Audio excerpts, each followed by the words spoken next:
Thank you and welcome to this little interview here. My name's Steph. I am a registered veterinary nurse. I have been nursing for 25 years. I am also on BVNA Council.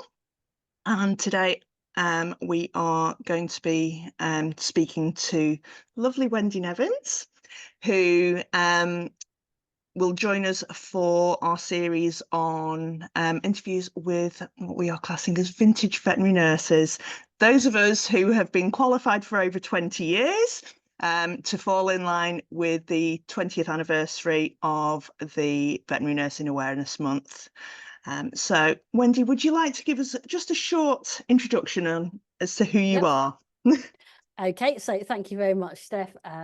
My name is Wendy Nevins. I'm a registered veterinary nurse, past BVNA council member and president, and I currently don't do a lot of clinical work. I haven't done any locum shifts for a while, but I have worked in small animal practice, large animal practice, independent, corporate, industry, and in education.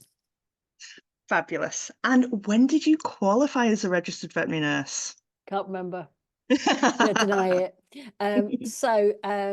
Actually, I've just hit my 30-year registered mark. So Congratulations. I joined the register on the 15th of March, or the list back then, sorry, 1994.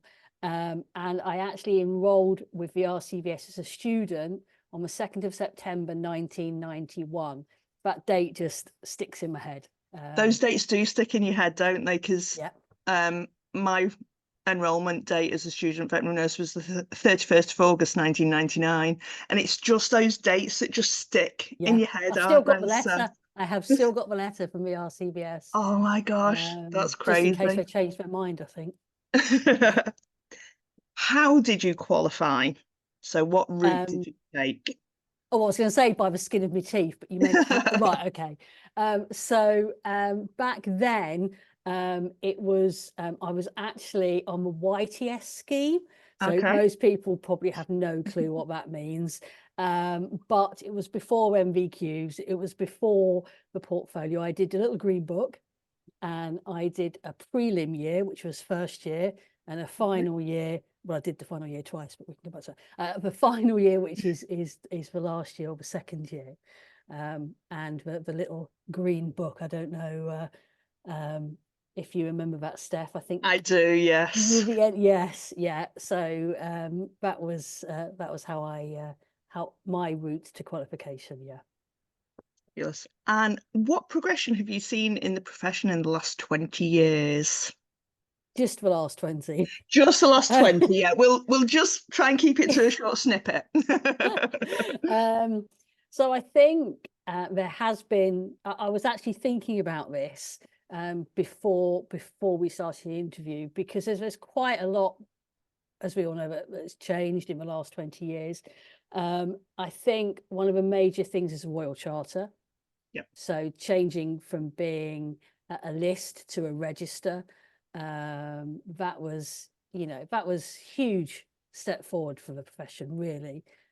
It meant we actually became a profession. Yeah. Whereas previously we were not lay people, but we weren't classed as professional. So yeah, that was really good. We've got much more specialisms now. Yeah, so definitely. all the different, I've worked in small animal and large animal, but there's particular special referral practices just gone boom when I was in a practice where we do orthopedics. We do a lot more rather than refer, because there weren't referral centres around.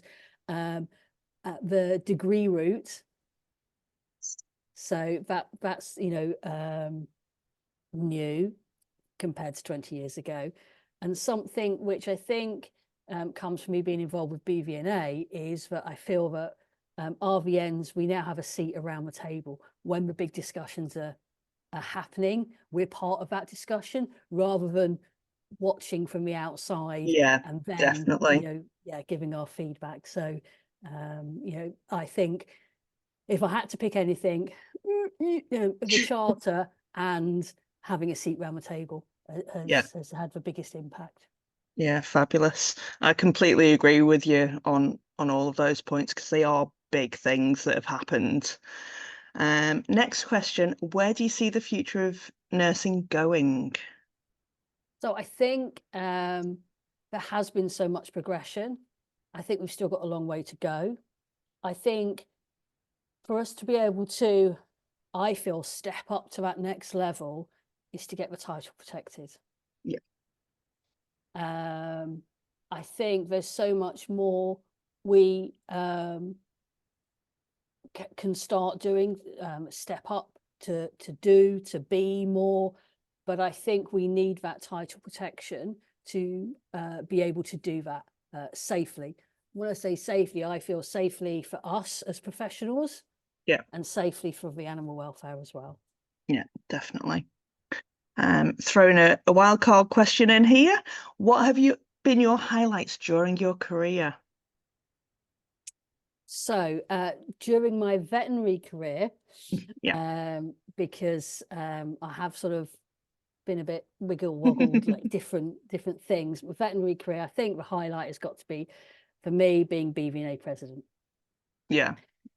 It might be a bit biased. No, you did it fantastically, and you did 2 years back to back as well, didn't you? So you did a great job in leading us.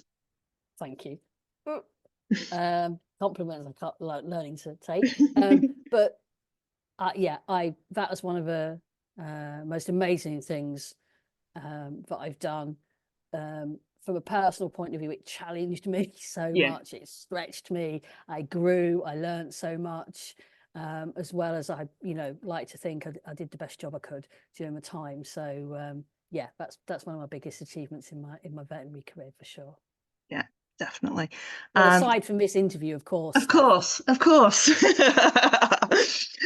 And final question, what does protect the title mean to you? So I think I touched on it before. Protecting the title for me has two aspects. It's really to protect us as veterinary nurses, to help us grow as a profession, and to maintain that level, so that everyone knows if you're a vet, because there is a mix of, I'm a veterinary nurse, I'm a registered veterinary nurse, I'm a qualified veterinary nurse.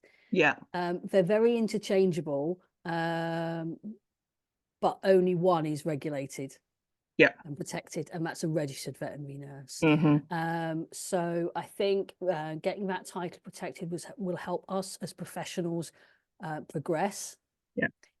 But also, just as important, it'll help protect animal welfare, because only registered veterinary nurses, qualified registered, will be able to perform certain acts and veterinary medicine, which will then, I think, help increase the public's perception and opinion of veterinary nurses, that when I speak to a veterinary nurse, they are a registered professional. Yeah, I think from my aspect, a lot of clients just think pretty much everybody that isn't a vet working in a veterinary surgery is a veterinary nurse. And I think getting that title protected is probably one of the big things, isn't it, for that client awareness, and to help protect them and their pets as well. So yeah, fabulous. Well, thank you very much, Wendy. No problem. It's been great fun.